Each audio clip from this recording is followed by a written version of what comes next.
Hi, this is Mike Holler, MPG Mike, and welcome to installment number 3 of MPG Basics online training course. Today, let's get you functional. Let's actually get you gaining some mileage on your car. Sound like a plan to you? Great, you're with me. I want to start out with some basics. Let's lay a foundation, because to build a house, you got to have a foundation. If you're trying to lay shingles on just sticks of wood, guess what? It's not working too good. So let's get a foundation down. And when you go online and you research fuel economy, you go to credible sites and whatnot, they usually gravitate to what you're going to learn here today. I want to add credibility to it, and I think there's going to be one or two things that you're not going to get from those other sites. So let's go through this in an informative manner and get you functional. First of all, the most important thing that you can do to improve your fuel economy is the way you drive. Now, this is all over the internet. This is, in every fuel economy guide you've ever got your hands on. They tell you, 5 miles per hour slower on the freeway, 65 instead of 70 saves fuel. Okay, that really does work. And the fact is that to go from 45 to 50 miles per hour, the fuel consumption only goes up a little. From 50 to 55, it's a little bit more. From 70 to 75, it's a big jump in the fuel consumption. So, especially in the higher speeds, 70 versus 75, big difference. Your tire pressures have a big effect. If you take a tire gauge and put it on your tires, chances are it's as much as 5 or even 10 pounds under what it's rated to be. Now, if you open the driver's side door of your car, there's a little sticker right there in the door jamb. It says recommended tire pressures. If you're running a luxury car, the tire pressures are probably going to be rated at 28, maybe even 30 psi. SUVs, typically 28, 30 psi. Sport type cars, just commuter vehicles, is more like 35 psi.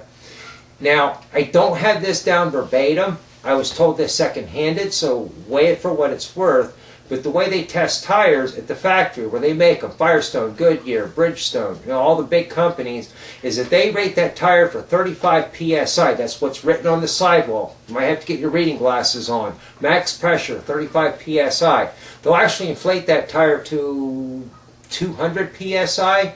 They heat that son of a gun up a couple hundred degrees, and then they proceed to pound the crap out of it. If it holds up, then it'll definitely live at 35 psi. What I have found is that minimum, at least, keep your tire pressures up to what they're rated at. Now, if you air the tires up in the summer, and then fall, winter comes along, ambient temperatures go down, well, guess what? The air in that tire is contracting because it's getting colder, so your tire pressures go down. Something that I found is that you can get even better fuel economy if you'll go 5, maybe even 10 pounds over the rated pressure on the tire. Now, here's the thing. I had a Dodge Spirit some years ago, and the rated tire pressure was 35 psi. That's what was on the door sticker. And I started increasing tire pressures, and I found that I could run the front tires as much as 45 psi. The rear tires, if I ran at 45 psi, then going around corners, the back end would skid around. So I dropped it down to 40, and at 45 front, 40 rear, I got superb cornering and handling ability. The ride wasn't any harsher than it was at 35, and I got about 2.5 miles per gallon better out of the car. Unless I was doing a mileage run, then it was a lot bigger gap, but just normal driving. Now, as a sidebar, I was getting consistent 36, 38 miles per gallon from a car that was rated at like 25. And my best was over 46 miles per gallon out of that Dodge Spirit. And definitely airing up the tires above the rated rating certainly helped out. Another thing is regular oil changes. When the engine runs, you have like explosions going on in the combustion chamber. You have piston rings that are supposed to keep that up in the combustion chamber. It doesn't always work perfectly. There's always a little bit of that combustion gas leaking past the cylinder wall, piston rings, and get down into the crankcase. And if you've ever seen dirty oil versus clean oil, think about that, dirty versus clean. Well, the used oil with 3,000 or 5,000 miles on it is dark in color. When you put the fresh oil in, it's white in color.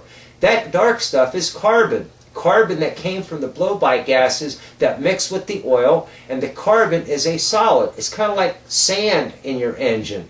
So keeping your oil changes up to speed are definitely going to help. And oh, by the way, keep tuning in, because I'm going to tell you what oils I recommend, why, and that might help you to choose a better oil and get better fuel economy, even if you're already doing your oil changes regularly.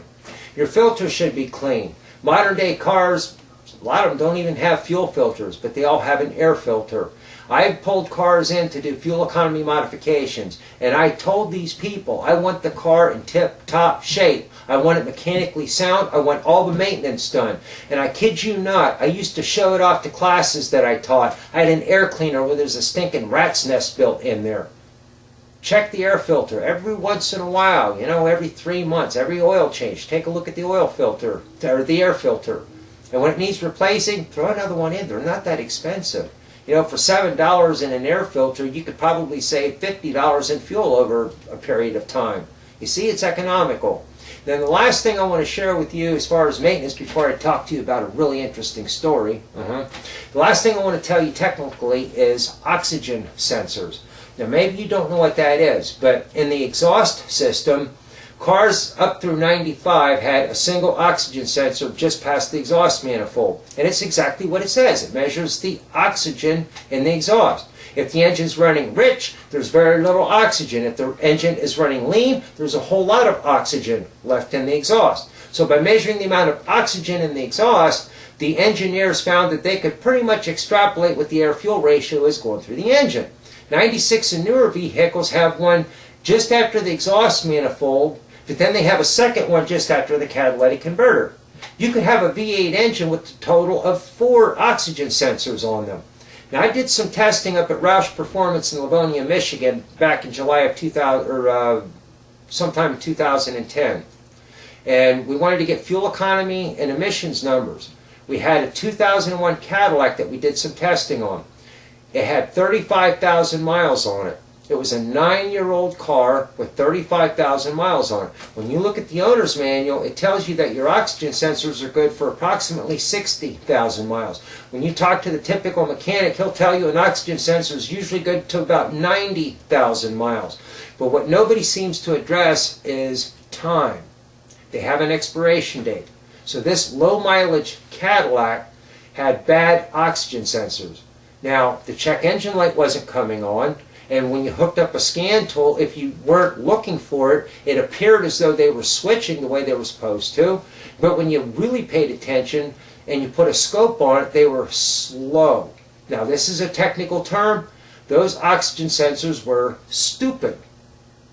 We put new oxygen sensors in, and all of a sudden the switching got fast and crisp, and the ECU could keep track of what the air-fuel ratio was in the engine. 60 to 90,000 miles, if the time frame isn't too great, it's time to put new oxygen sensors in. If you have a low mileage vehicle that's more than 7 years old, you will definitely see a benefit from replacing the oxygen sensors. Oh, and here's one of the secrets you don't hear about. I have replaced dozens, if not hundreds, of oxygen sensors over the years in my pursuit of improved fuel economy. And I learned a little secret. You can put an air filter in from the auto parts store. You can put spark plugs in from the auto parts store. You can put spark plug wires in from the auto parts stores. Stay away from their oxygen sensors, though. They don't work. They're generic. It's a one-size-fits-all. They change the connectors around, but there's actually very subtle differences in the sensor, whether it's calibrations. I don't even know what it is. It doesn't even matter. All I know is that go back to the dealer. If you're driving a Ford Explorer, go back to the Ford dealer and get the Motorcraft Ford brand name oxygen sensor. If you're driving a Honda, go back to the Honda dealer and get the oxygen sensor from Honda.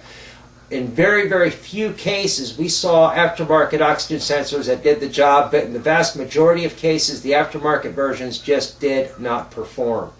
So that's a lot of money, because the auto parts store wants $55 for the sensor and the dealer wants $189. In the long run, it's worth the extra money. Take my word for it. Buy OEM oxygen sensors.